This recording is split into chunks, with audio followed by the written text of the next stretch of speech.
यह मूर्ख महारानी अपने भारी भरकम सोने के ड्रम से झरने का सारा पानी नीचे खेतों की ओर मोड़ देती है, जिससे झरना पूरी तरह सूख जाता है और उसमें रहने वाली रंग बिरंगी मछलियां तड़प तड़प कर मरने लगती हैं। तभी झरने के पास शांति से घास चर रहा बैल अचानक ठिठक जाता है और उसे कुछ अनहोनी का एहसास होता है। वह बिना देर किए तेजी से दौड़ता हुआ झरने तक पहुंचता है।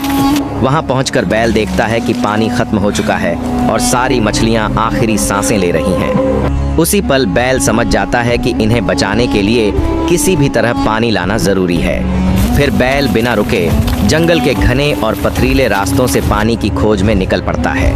कुछ दूर जाने के बाद बैल को एक ऊंची चट्टान पर उभरा हुआ चमकता हुआ त्रिशूल दिखाई देता है।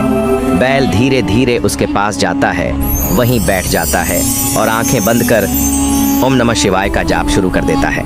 उसकी आवाज में गहरी भक्ति और करुणा होती है।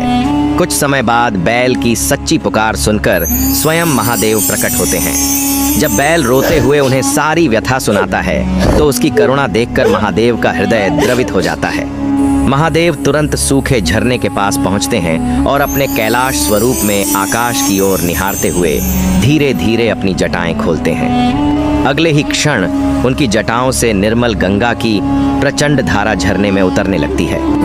झरना कुछ ही पलों में फिर से लबालब भर जाता है। सभी मछलियां फिर से जीवित होकर आनंद से पानी में क्रीड़ा करने लगती हैं। लेकिन अफसोस, महादेव की इस दिव्य लीला के लिए भी किसी ने लाइक और सब्सक्राइब नहीं किया।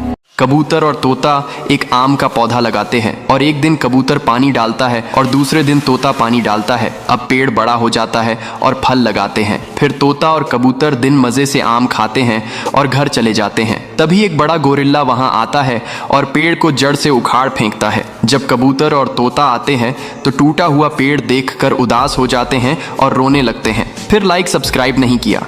किसान गन्ने का सारा जूस पी जाता है। फिर किसान का पेट नहीं भरता है तो कबूतर को और खाना लाने के लिए भेजता है। बेचारा कबूतर डर के मारे एक अमरूद का पेड़ लगाता है और खूब सारा पानी डालता है। अब पेड़ बड़ा हो जाता है तो कबूतर अमरूद को तोड़ता है और ट्रैक्टर में भर कर ले आता है। फिर किसान मजे से अमरूद खाता है, लेकिन कबूतर रो रहा है क्योंकि किसी ने लाइक सब्सक्राइब नहीं किया। लीची के फल को मछली झील से बाहर जमीन पर फेंक देती है। नमी होने के कारण बीज अंकुरित होकर पौधा बन जाता है। तेज धूप से झील और लीची का पौधा सूखने लगते हैं। तभी एक हिरण आता है और अपने मुंह से पौधे को पानी देता तो पौधा धीरे धीरे बड़ा होता है। अब हर रोज हिरण के बच्चे दूर की झील से पानी भरकर पौधे पर डालने लगते हैं।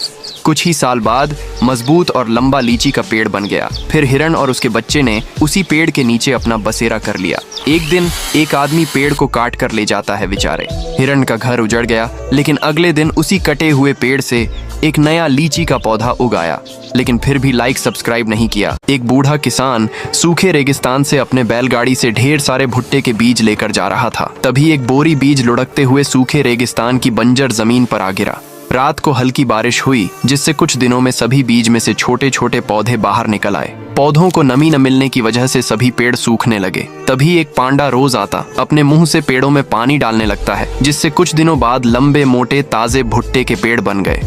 पांडा हर रोज भुट्टे खाता। तभी एक दिन एक हरामी आदमी आता है और सभी पेड़ को काट कर ले जाता है। ये सब पांडा देखता है और बहुत रोता है क्योंकि किसी ने लाइक सब्सक्राइब नहीं किया। दादी और गाय बॉर्डर पर से आ रहे होते हैं। तभी पाकिस्तान की आर्मी ऊंचाई पर पाकिस्तान का फ्लैग फहराकर दादी और गाय के ऊपर हंसने लगती है। दादी और गाय यह देखकर गुस्सा हो जाती है। फिर दादी और गाय जंगल से लकड़ियां काटती हैं, फिर सर पर रख कर ले आते हैं। फिर उसी लकड़ियों से एक हवाई जहाज को बनाते हैं। फिर दादी और गाय हवाई जहाज से चंद्रमा पर जाने लगते हैं।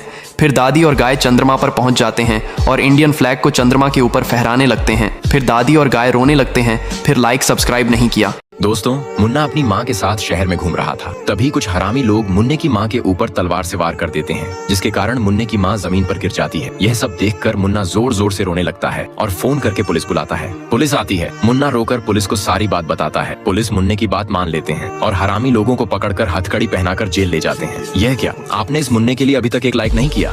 एक दिन किसान और कबूतर को अपने खेत में एक सोने का मटका मिलता है। किसान मटका को उठाता है और उसे घर ले आता है। फिर किसान मटके में एक किंडर जॉय डालता है और फिर वे जादू से कई सारे बन गए। फिर देखते ही देखते किंडर जॉय का ढेर लग जाता है। और झोपड़ी के बाहर Kinder joy he Kinder Joy थे। फिर किसान और कबूतर ने उन्हें जल्दी से लोडिंग ट्रक में भरा और बाजार में बेच दिया और किसान बहुत अमीर हो गया। लेकिन किसान फिर भी रोने लगा। फिर लाइक